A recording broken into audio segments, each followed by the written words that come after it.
My wife looked me dead in the eyes and said, "My ex is buying me a car.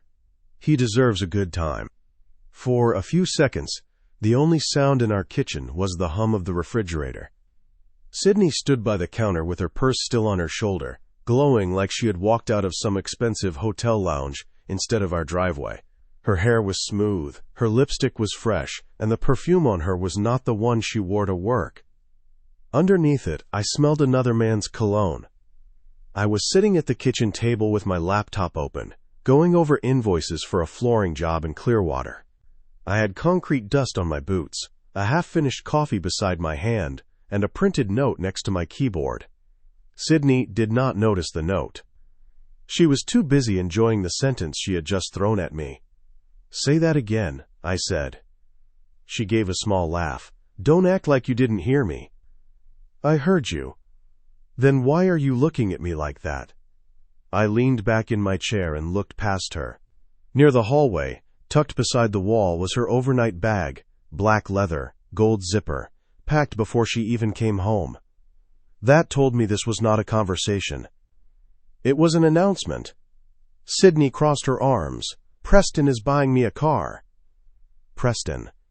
Her ex-boyfriend. The man who had somehow gone from just checking in to "he understands me" to buying my wife a luxury car. I kept my voice even. "And what does he want in return?"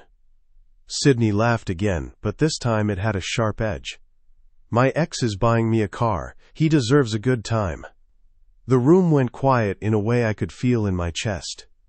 I looked at my wife of 9 years. I looked at the overnight bag. Then I looked back at the printed note beside my laptop. It had Preston's full name, the dealership near West Shore, and one sentence my finance contact had told me earlier that afternoon.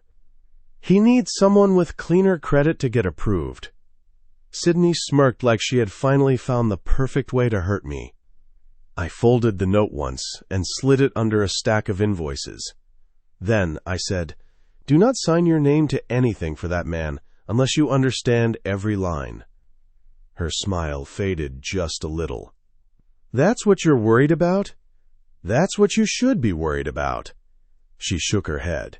"You're just scared because another man can give me what you won't." I looked at her overnight bag again. "You already made up your mind before you walked in." Sydney grabbed the handle of the bag and lifted it from the floor. "I'm going to celebrate with someone who knows how to make me feel wanted."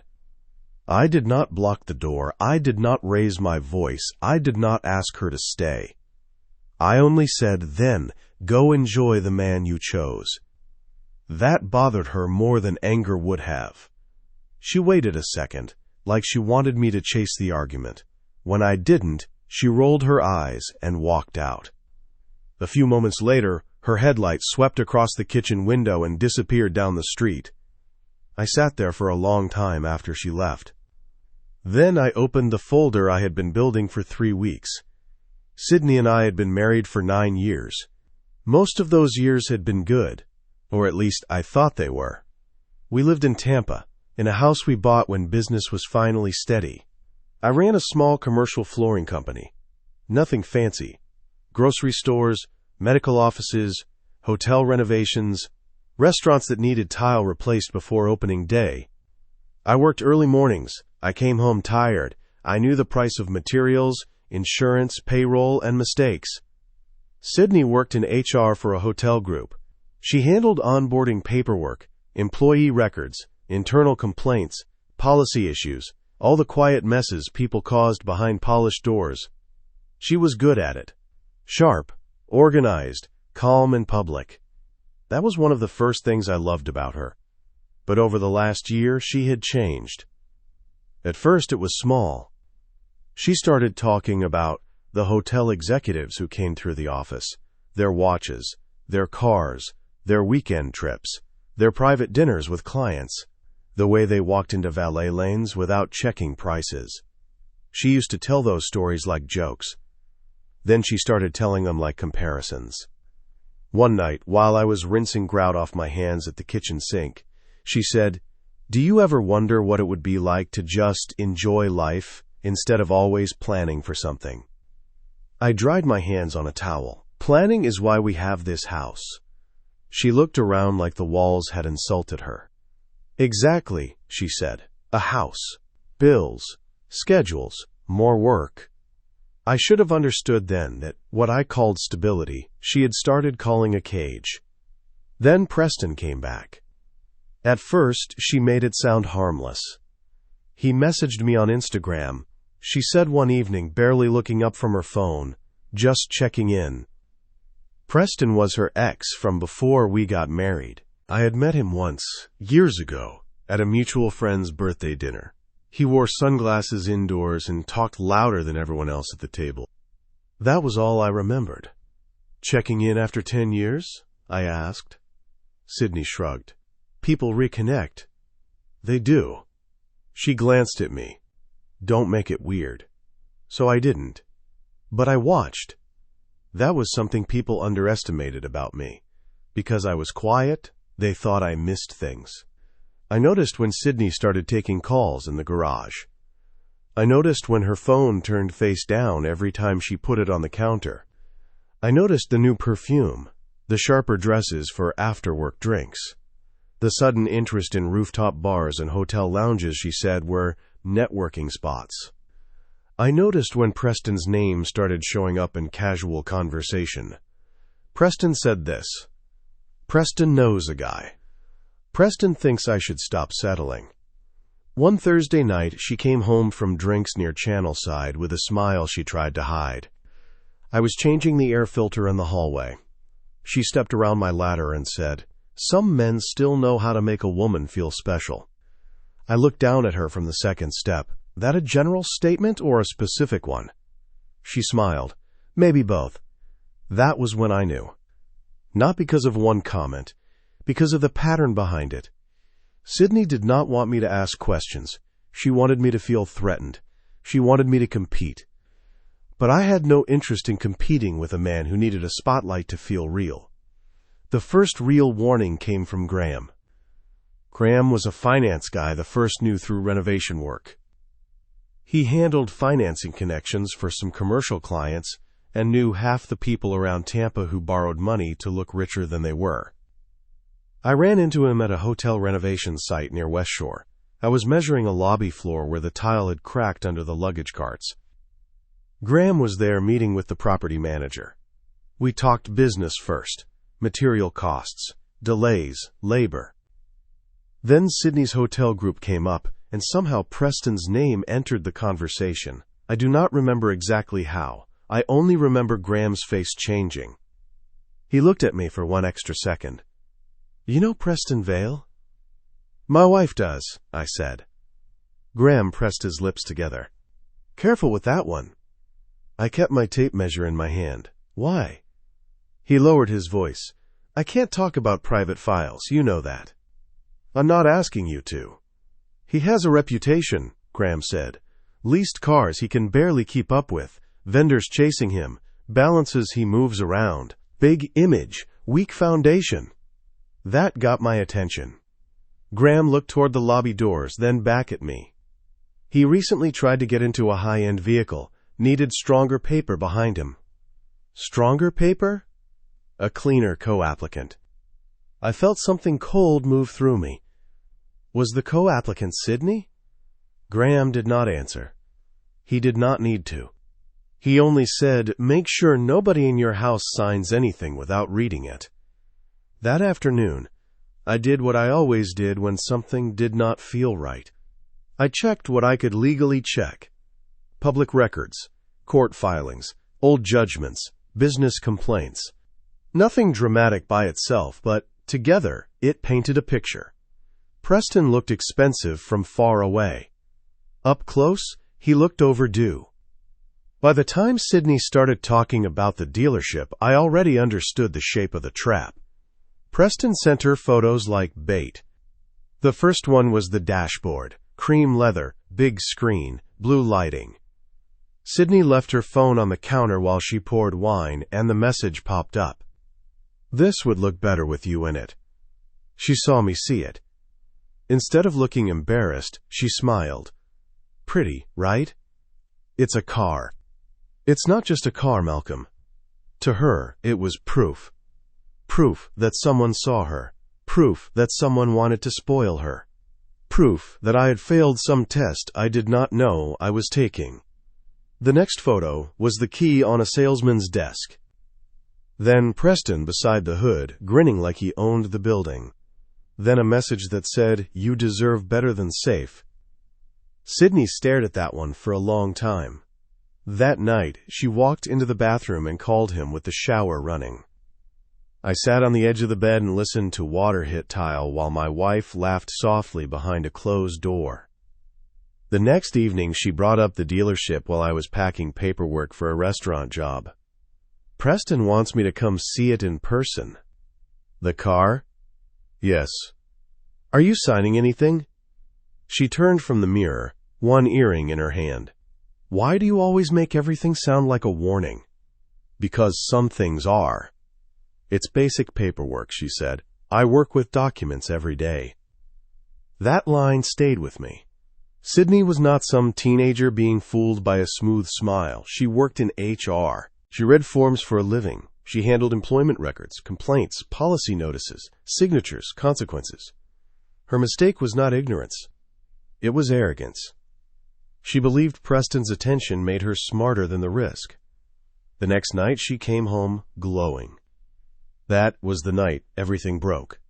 She dropped her purse on the counter and told me the salesman had treated her like royalty.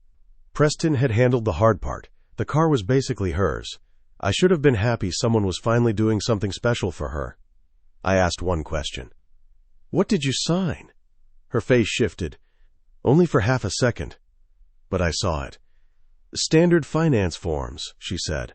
"Preston said it was just to help speed things along." "Were you the buyer?" "It's complicated." That told me enough. "Sydney, listen to me. If your name is on that loan, it is not a gift." She laughed, like I was embarrassing myself. "No, you're just upset because my ex can buy me a car, and you never did." Then came the sentence that ended my marriage in my mind before she ever left the house. "My ex is buying me a car. He deserves a good time." After she left, I did not sleep. I sat at the kitchen table, opened the folder, and added the last piece. Screenshots of messages Sydney had sent me, bragging about Preston's surprise. Notes from my conversation with Graham. Public records. My own bank statements. A copy of the consultation request I had already sent to an attorney named Dana Whitaker. I had not wanted to use that folder. But preparation is not the same as hope. By sunrise, my decision had settled in me like poured concrete. Sydney woke up in Preston's apartment expecting romance. I knew that because later, she told me. She woke up in the same dress she had left our house in, with her makeup smudged and her phone buzzing on the nightstand. Preston was gone. His side of the bed was cold. His closet door was half open. The keys were missing. At first, she thought he had gone out for coffee. Then she saw the alerts. One from her credit monitoring app. A new auto loan had appeared in her name. One from the lender. "Welcome, Sydney. Thank you for being a co-borrower. 2 missed calls from the dealership. Final verification required." She sat up and opened her email. The finance documents were there, the ones she had signed without reading because Preston said he had already handled everything. Her name was not on a gift receipt. Her name was on debt. Then came the text from Ivy. Sydney did not know Ivy existed until that morning. "Tell Preston his girlfriend is done playing stupid. And tell his new little co-borrower she can keep the car note." Sydney stared at the message, trying to understand it. Then Ivy sent screenshots. Preston's texts. "I just need her credit clean enough to get it off the lot. She thinks I bought her a car. Ivy won't sign, so Sydney will." Sydney read those lines while sitting in the apartment of the man she had chosen over me. The car was in Preston's possession. The loan had her signature attached to it. And Preston was not answering his phone. By the time Sydney came home, I had already packed 2 suitcases. My wedding ring was on the kitchen island. Printed loan documents sat beside screenshots, attorney notes, and divorce papers. Sydney came through the front door wearing the same clothes from the night before. Her hair was pulled back fast. Her face looked pale under yesterday's makeup. Malcolm. I was standing near the kitchen island, closing a box of business records I did not want left in the house. She looked at the suitcases, then the ring. What is this? What does it look like? Her eyes moved across the papers. Please listen to me. I listened last night. Preston lied. I know. That stopped her. Her mouth opened, then closed. You knew? I warned you. No, you didn't understand. He said it was just to help with approval. He said it was temporary. I picked up the lender email and turned it toward her. Your name is on the loan. Her hands shook as she reached for the paper. I thought it was a formality. You work with paperwork for a living. Her face tightened. That's cruel. No, I said. Cruel was saying he deserved a good time to my face and expecting me to still be available when the bill came due. She flinched, like I had raised my hand. I had not moved.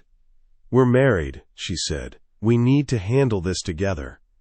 That was almost impressive.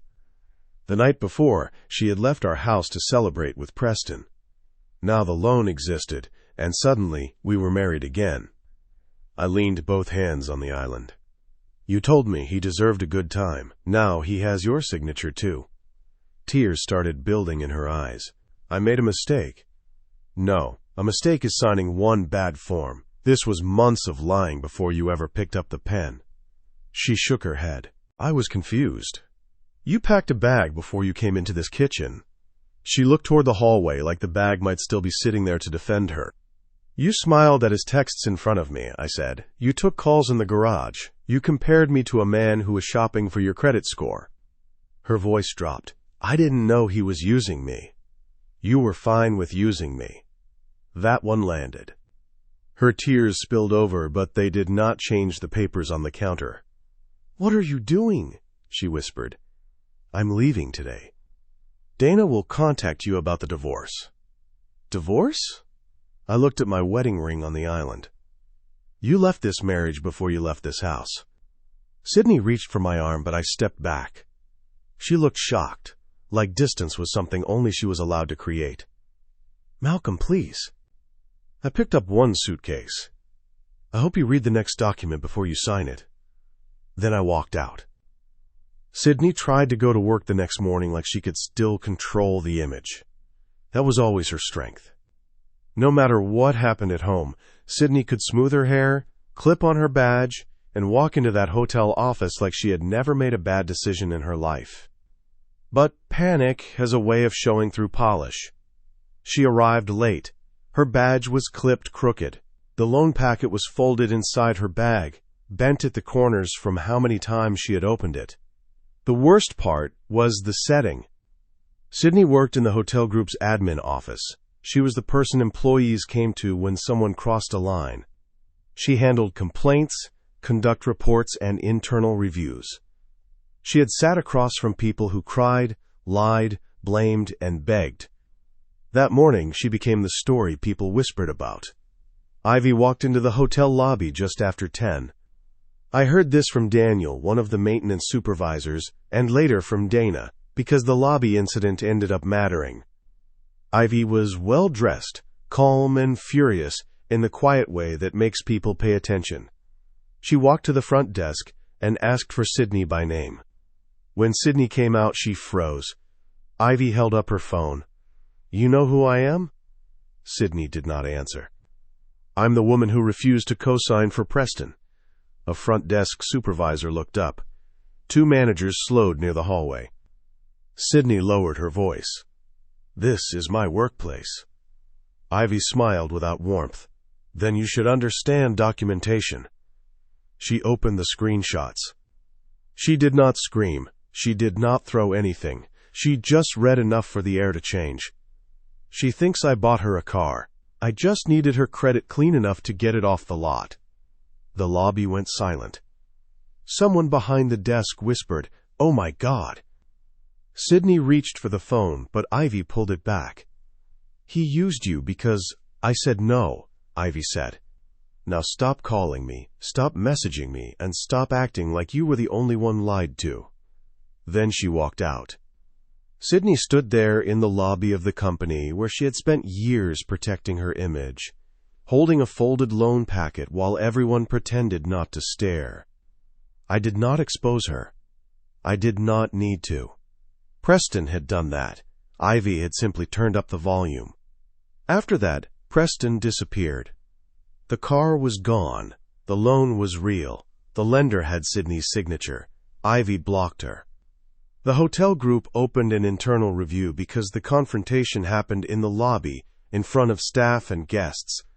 Sydney texted me for days. "I know I hurt you. I was confused. He manipulated me. Please don't let one mistake ruin us." I did not answer. Because it was not one mistake. It was perfume. Late-night texts. Hidden calls. 3-hour errands. A dealership visit. An overnight bag. A signature. And one sentence in my kitchen that she thought I would be too weak to remember. Dana told me to let all communication go through attorneys, so that was what I did. I focused on my business. I stayed with my brother for 2 weeks, then moved into a small rental near Seminole Heights. It was quiet, older, and had a kitchen window that stuck when it rained. I slept better there than I had slept in my own house for months. 3 weeks later, I went back to collect the last few boxes. I parked in the driveway on a hot afternoon, the kind of Tampa heat that rises off concrete and makes every breath feel heavy. Sydney was waiting by the garage. She looked nothing like the woman who had bragged about the car. Her makeup was uneven, her hair was tied back too tight. She held the loan packet in one hand, like gripping it harder might change the words inside. I got out of my truck. Dana said I could pick up the rest today. Sydney nodded, but she did not move. "People at work are talking," she said. I said nothing. "HR leadership is reviewing what happened in the lobby." "That sounds serious." Her eyes sharpened, then softened again. She did not have enough energy to be offended. "The payment is more than I can handle." I looked at the packet in her hand. "Preston still gone?" Her mouth trembled. "No one knows where he is. The car hasn't been returned. Ivy won't talk to me." "That's between you, Preston, the lender, and your attorney." She blinked. "You say that like I'm a stranger. You made me one." That hit harder than I expected it to. For a second, she looked like she might fold right there in the driveway. "I thought he was giving me something you wouldn't," she said. I looked at the loan papers. "He did." Sydney looked confused. "He gave you exactly what you chose over me," I said. "A shiny lie with your name on the bill." Tears slipped down her face. "I was stupid." "You were proud." She looked down. That was the word she hated, because it was the one she could not dodge. "I thought you'd fight for us," she whispered. I looked past her at the house we had bought together. The front window still had the same blinds I installed after a hurricane season sale. The porch light was one I replaced twice because Sydney hated the color of the first one. For years I had thought love meant staying useful. Fix the sink, pay the insurance, build the business, keep the accounts steady, show up, stay calm. But being reliable had made me invisible to someone who wanted a show. "I did fight for us," I said. "I fought for years by building a life you were safe enough to resent." She started crying harder. "Is there any chance we can fix this?" There it was. The question I knew would come once Preston vanished and the fantasy turned into paperwork. I did not feel happy hearing it. I did not feel powerful. I just felt tired. "No," I said. One word. That was all it needed. Sydney covered her mouth with one hand. I walked past her into the house and collected my boxes. Business files, work boots, a framed photo of my dad from the first flooring job we ever did together. A few tools from the garage. When I came back outside, Sydney was still standing in the driveway. The sun was behind her now, turning the edges of the loan packet gold. "I thought he was the kind of man who could buy me a car," she said. I loaded the last box into my truck. Then I paused and looked back at her. "You wanted a man who could buy you a car. You found one who sold you a debt." She had no answer. I got in my truck, started the engine, and backed out of the driveway. In the mirror, I saw Sydney standing there with the papers in her hand, smaller than I had ever seen her. The divorce moved forward after that. Dana protected my business, separated my finances, and made sure Sydney's car debt stayed where her signature put it. There were no dramatic court scenes, no screaming matches, no public posts, no long speeches across a conference table. Just paperwork. Real paperwork this time. Sydney had to deal with the lender, the review at work, and the humiliation of learning Preston had not chosen her, he had chosen her credit. As for me, I rebuilt quietly. I took jobs I wanted. I answered calls from friends I had ignored for too long. I stopped walking into my own kitchen, bracing for whatever mood would meet me there. Some endings do not feel like victory when they happen. They feel like silence after a machine finally shuts off.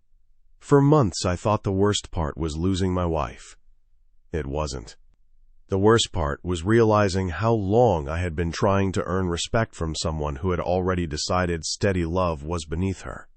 That night in the kitchen, Sydney thought she was humiliating me. She thought Preston's car made him the better man. She thought my calm meant I had nothing. But calm was the only reason I saw the truth before she did. She chased the shine, ignored the fine print, and called it being chosen.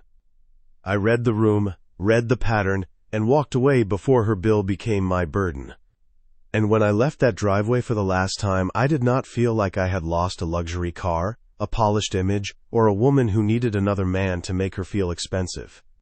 I felt like I had finally stopped paying for a life where my loyalty was treated like a discount. If this story kept you watching, hit like, subscribe, and tell me in the comments. Would you have helped her after that night, or would you have walked away too?